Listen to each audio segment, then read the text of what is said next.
Federal Reserve board ਦੀ meeting ਚੱਲ ਰਹੀ ਆ। ਅੱਜ ਸਟਾਕ ਥੋੜੇ ਉੱਪਰ ਗਏ ਆ।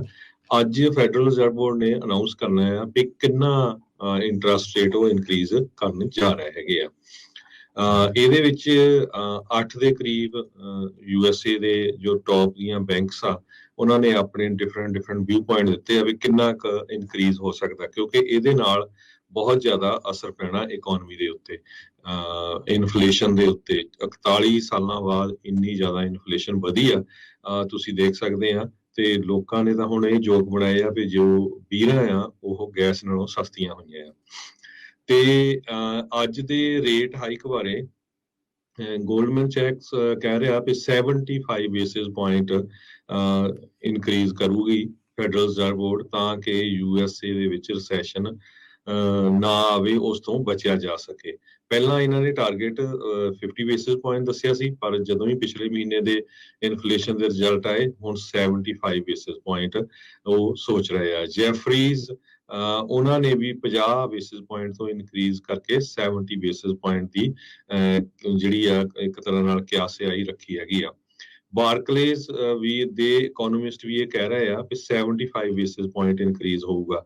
JP Morgan, ਡਿਊਚ ਬੈਂਕ, ਇਹ ਵੀ 75 ਬੇਸਿਸ ਪੁਆਇੰਟ ਕਹਿ ਰਹੇ ਆ। Bank of America, Citibank, Morgan Stanley ਇਹ 50 ਬੇਸਿਸ ਪੁਆਇੰਟ ਕਹਿ ਰਹੇ ਆ ਵੀ ਫੈਡਰਲ ਰਿਜ਼ਰਵ ਬੋਰਡ ਇਨਕਰੀਜ਼ ਕਰੂਗਾ। ਸੋ ਆਲਰੇਡੀ ਜੇ ਰੈਗੂਲਰ ਆਪਾਂ ਘਰਾਂ ਦਾ ਇੰਟਰਸਟ ਰੇਟ ਦੇਖਦੇ ਜਾਈਏ, 30 ਈਅਰ ਦਾ 6% ਤੋਂ ਉੱਪਰ ਪਹੁੰਚ ਚੁੱਕਾ ਹੈਗਾ ਆ। ਕਈ ਜਗ੍ਹਾ 6.375 6.25 ਇੱਦਾਂ ਚੱਲ ਰਿਹਾ, ਪਰ ਜੇ 75 ਬੇਸਿਸ ਪੁਆਇੰਟ ਹੋਰ ਇਨਕਰੀਜ਼ ਹੁੰਦਾ ਤੇ ਤੁਸੀਂ ਅੰਦਾਜ਼ਾ ਲਾ ਲਓ ਫਿਰ ਇੰਟਰਸਟ ਰੇਟ ਕਿੱਥੇ ਜਾਊਗਾ।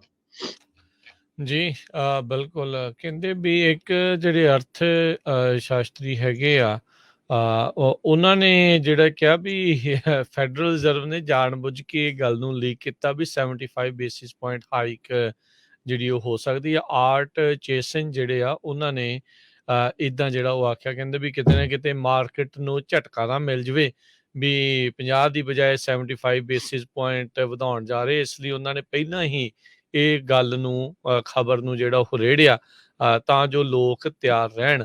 28 ਸਾਲਾਂ ਦੇ ਵਿੱਚ ਜੇ ਇਦਾਂ ਹੁੰਦਾ ਆ ਤਾਂ ਕਹਿੰਦੇ ਵੀ ਹੁਣ ਤੱਕ ਦਾ ਸਭ ਤੋਂ ਇਤਿਹਾਸਿਕ ਤੌਰ ਦੇ ਉੱਤੇ ਵੱਧ ਜਿਹੜਾ ਆ ਬਿਗੇਸਟ ਹਾਈਕ, ਸਭ ਤੋਂ ਵੱਡੀ ਜਿਹੜੀ ਛਾਲ ਆ ਉਹ ਇਹਨਾਂ ਨੇ ਇੰਟਰਸਟ ਰੇਟ ਦੇ ਵਿੱਚ ਮਾਰਨੀ ਹੈਗੀ ਆ। ਸੋ ਸੈਂਟਰਲ ਬੈਂਕ ਕਹਿੰਦੇ ਵੀ ਆਪਣਾ ਆਊਟਲੁੱਕ, ਭਵਿੱਖ ਨੂੰ ਲੈ ਕੇ ਵੀ ਉਹ ਅਪਡੇਟ ਕਰੂਗਾ ਵੀ ਉਹ ਕੀ ਚਾਹੁੰਦੇ ਨੇ, GDP ਦੇ ਲਈ ਉਹਨਾਂ ਦੇ ਐਸਟੀਮੇਟਸ ਕੀ ਹੋਣਗੇ, ਅਨਇੰਪਲੋਇਮੈਂਟ ਤੇ ਇਨਫਲੇਸ਼ਨ ਨੂੰ ਲੈ ਕੇ। ਸੋ ਮੋਸਟ ਪ੍ਰੋਬਬਲੀ ਕੱਲ ਨੂੰ ਇਹ ਇਹਨਾਂ ਦੀਆਂ ਕਿਆਸ ਰਹੀਆਂ ਆਉਣਗੀਆਂ, ਉਸੇ ਦੇ ਮੁਤਾਬਕ ਜਿਹੜੀ ਮਾਰਕੀਟ ਆ ਉਸ ਨੇ ਫਿਰ ਹਰਜੋਤ ਸਿੰਘ ਜੀ ਰਿਐਕਟ ਕਰਨਾ ਆ।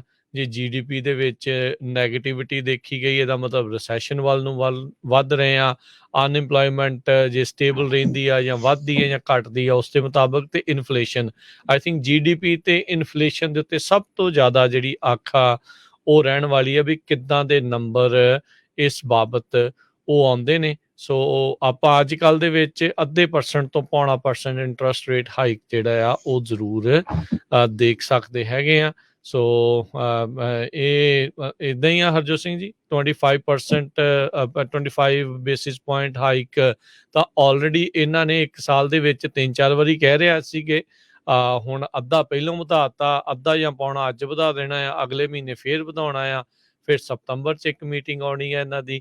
ਸੋ ਨਵੰਬਰ ਤੱਕ ਕਹਿੰਦੇ ਆ ਵੀ ਇਸ ਸਾਲ ਦੇ ਐਂਡ ਤੱਕ ਓਵਰਆਲ 2.5% ਤੱਕ ਇੰਟਰਸਟ ਰੇਟ ਜਿਹੜਾ ਹਾਈਕ ਆ ਸੈਂਟਰਲ ਬੈਂਕ ਦਾ ਉਹ ਹੋ ਸਕਦਾ ਹੈਗਾ ਆ। ਸੋ ਲੈਟਸ ਸੀ ਕੀ ਬਣਦਾ ਆ। 2 ਵਜੇ ਅੱਜ ਦੁਪਹਿਰ ਨੂੰ ਇਸ ਦਾ ਕਹਿੰਦੇ ਵੀ ਫੈਸਲਾ ਆਉਣਾ ਆ, ਤੇ ਅੱਧੇ ਕੁ ਘੰਟੇ ਲਈ ਫਿਰ ਜਿਹੜੇ ਜਰੋਮ ਪਾਵਲ ਫੈਡ ਦੇ ਚੇਅਰਮੈਨ ਆ ਉਹਨਾਂ ਨੇ ਵੀ ਆਪਣਾ ਜਿਹੜਾ ਉਹ ਭਾਸ਼ਣ ਦੇਣਾ ਹੈਗਾ ਆ। ਸੋ ਲੈਟਸ ਸੀ ਅੱਗੇ ਕੀ ਬਣਦਾ ਆ। ਮਈ ਮਹੀਨੇ ਵਿੱਚ ਤਾਂ ਇਹਨਾਂ ਨੇ ਹਰਜੋਤ ਸਿੰਘ ਜੀ ਕਿਹਾ ਸੀ ਵੀ ਕੋਈ ਚਾਂਸ ਹੀ ਨਹੀਂ ਆ ਵੀ 75 ਬੇਸਿਸ ਪੁਆਇੰਟ ਵਧਾਇਆ ਜਾ ਸਕਦਾ ਆ, ਪਰ ਪਿਛਲੇ ਹਫਤੇ ਦੇ ਵਿੱਚ ਇਹ ਗੱਲਾਂ ਕਾਫੀ ਜ਼ੋਰਾਂ ਦੇ ਨਾਲ ਜਿਹੜੀਆਂ ਹੁਣ ਚੱਲੀਆਂ ਹੈਗੀਆਂ ਆ। ਇੱਥੋਂ ਤੱਕ ਵੀ ਪਾਵਲ ਹੋਣਾ ਨੇ ਵੀ ਇਹ ਕਿਹਾ ਸੀਗਾ ਵੀ ਹੁਣ ਦੇਖਣਾ ਪਊਗਾ ਇਨਫਲੇਸ਼ਨ ਦੇ ਉੱਤੇ ਕਾਬੂ ਪਾਉਣ ਦੇ ਲਈ ਕੁਛ ਵੀ ਅਸੀਂ ਕਰਨ ਨੂੰ ਤਿਆਰ ਹਾਂ।